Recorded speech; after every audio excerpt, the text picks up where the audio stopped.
Where is the teleprompter, by the way? I spent 30 years of my life in the TV news business as an anchorman and reporter, and working without a prompter is like working without a net. You know. Can I see it from there? No. Actually, ad-libbing was my specialty. We'll see if I can still do it or not. It was through the news business that I came to know Chunyi Lin, and it is through the news business that I came to know our speaker today. I spent about half of my career in San Francisco, where she is from, and it was more than 25 years ago, can you believe that, Effie, that we first met. She was already then widely recognized as a leading authority in the field that would become known as complementary and alternative medicine. You've heard the story about the Zen master who goes into the Buddhist pizza parlor and walks up and says, "Make me one with everything." Effie Chow has spent her life. Come on, you hadn't heard that joke before? I use that in about every presentation I do, so obviously you've never seen me on stage before. But Effie Chow has literally not only spent her life making herself one with the universe, but leading the way for the rest of us. And I do mean leading the way. In July of 2000, Dr. Chow was appointed by President Clinton to the original 15-member White House Commission on Complementary and Alternative Medicine.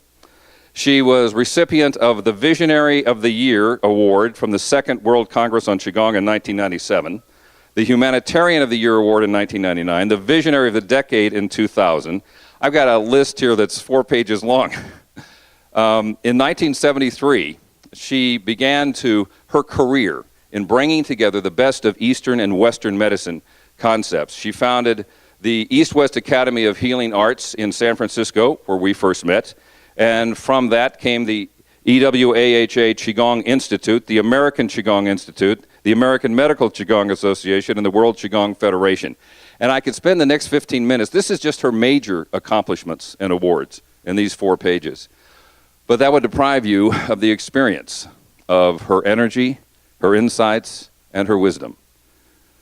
I give you RN, PhD, Grand Qigong Grandmaster, Dr. Effie Chow.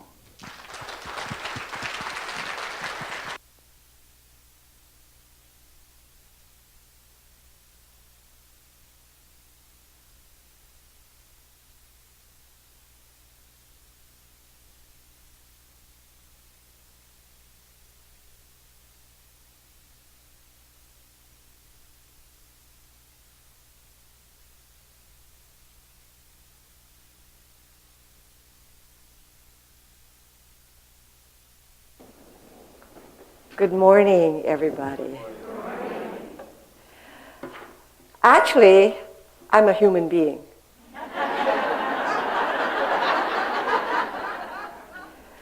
And I think that all of you out there are thus wise too. Are you? Yes. And I'd like to say 3 things before I start. Is that you are the greatest miracle of all. Each one of you. How many believe that? Oh my.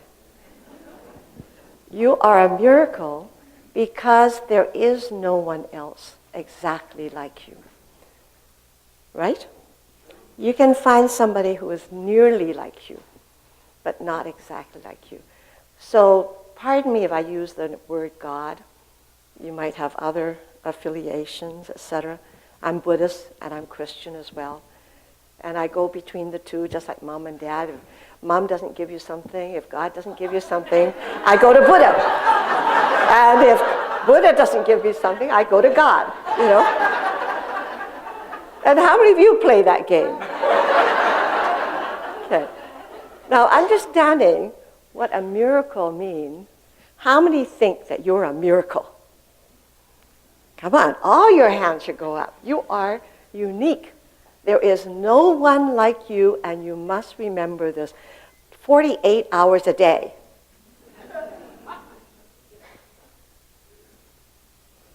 And that if God is in you, then you are God. And some of you say, what blasphemy! To say that I am God. But if God is in you, then you are God. And it isn't making God or Buddha or whatever your frame of reference is, that it doesn't diminish God's power or extraness to God. It makes him even better because God is all good. Therefore, if you are God, what are you? All good. That's right. As you all know, that we are born with everything in us.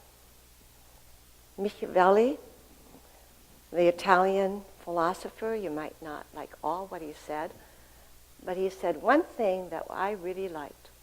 You are born with everything in you that is necessary for your life. But the Buddhas are a little smarter. They say, you are born with everything in you. You are born perfect, in harmony with nature, for many lifetimes, not just this lifetime. How many of you believe that there are many lifetimes? That you came from somewhere and that you're going somewhere else. This is a mission that you have in this lifetime. It's like a train stop. And so life and death. Why does people fear death so much? You don't have to put up your hands, but how many here feel very frightened with death? You don't have to put up your hand. You may if you want.